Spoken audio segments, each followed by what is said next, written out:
if you told me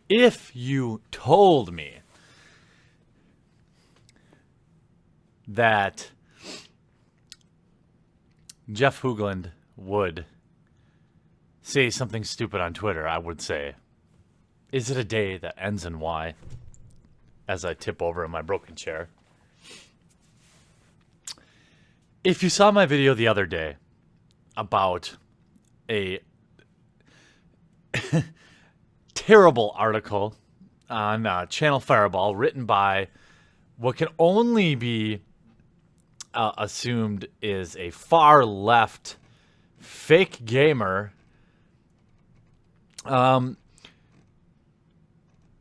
if you haven't, check it out. I agree with this guy's comment for sure. Jeff Hoogland says, just when I thought that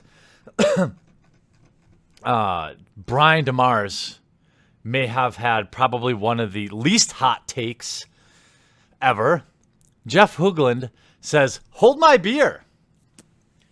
This is a Magic Pro. This is a sponsored Magic player. This is a good Magic player. This is a Magic player with a lot of reach.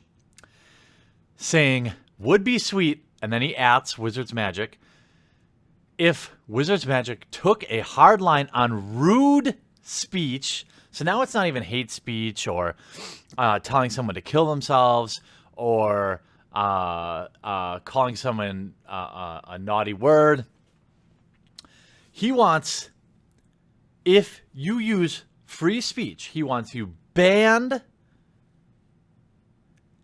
and DCI banned anyone who defends free speech, or in his words, rude speech. What he's asking Wizards to do, what he's dog whistling here, is, hey Wizards, look at the Channel Fireball article and DCI ban anyone defending free speech. So what he's saying is, I want a DCI ban of Jeff Phillip. He wants a DCI ban of me. He wants a DCI ban of, Daniel San. He wants a DC. These are people who now have publicly shared their identity, and now we have hero of the internet, Jeff Hoogland, wanting Wizards to DCI ban anyone who defends somebody's right to free speech. If you don't play Magic the Gathering, you might not know what the heck a DCI ban even is. There's nobody out there that can stop me from buying packs of Magic cards. Okay, I can go buy them all I want. I can play all the Magic I want. I can play all the casual Magic I want. I can go to events and play side events. I can go to a GP and show up at a GP and play with all the fun games I want. What a DCI ban would rob me of is ever playing in a organized event.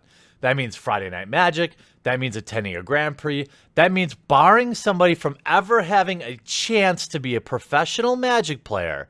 So to be clear, what Jeff Hoogland here is saying, I want people banned from ever having the opportunity to play Magic the Gathering for a career if they defended someone's free speech in a simple article on a website. That is literally what he's saying. This stuff, God, this is so important. This is why I have this channel. I really want to put this on my main channel, but I promised I would keep stuff like this off there.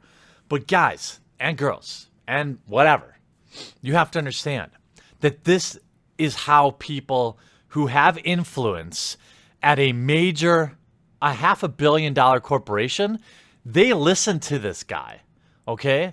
There are people in that organization, I guarantee you, that agree with this line of thinking. And that is sick. I mean, and look at all the people agreeing. But my freedom of hate speech, ironically, right? I do like seeing some, it's about 80-20 the first time I looked through this. I just read those comments. Is that at all representative of the Magic community, because that isn't something I want to be a part of. Like, you have to read some of these. Like, how would you go around banning people based on a Facebook name? Most don't use their legal. Like, he's like, geez, how can we accomplish this? How can we ban people for sharing an opinion about wanting people's speech to not be policed? There wasn't anybody in those comment sections, myself included, that was advocating or saying it's okay for one person to tell another person to, quote, kill themselves. I think you should have the right to say that, but I should have the right to then backhand you, okay? Or to return the favor with a equally salty comment. Or if the local game store owner, the proprietor of that shop, doesn't want to have that around, they have every right to kick somebody out. What I don't want is a corporate overseer of the language we're allowed to use while we're playing the game we paid to play. That we pay lots of money for really poorly printed cardboard to play. And this, Mr. Hoogland, his opinion is real, okay? People at Wizards of the Coast agree with this. 61 favorites on this, okay? That's a lot for him. Most of his tweets get hardly any of that. And he's also like signaling to Wizards and signaling to Channel Fireball. This is why what I'm doing here on the quartering is important, okay? You all need to know that this stuff is happening and that a slip up of words, not knowing exactly what's considered offensive at any one moment, they want to be able to ban people from playing in organized events for that. Offense is never given, it's only taken, right? I don't know what offends somebody, but I'm supposed to read their mind, know exactly what things might offend them, and then police my speech. So what's next? So we don't allow any talking at events. Nobody wants people to say really terrible things to each other. And if they do, they're just kidding. Okay? The reason people are fighting back against this absurdity is because where does it end? Once you start saying, well, okay, well, this word's no good, but that word, okay, that's on the fringe. We have no control, and it becomes a slippery slope that nobody wants to be a part of.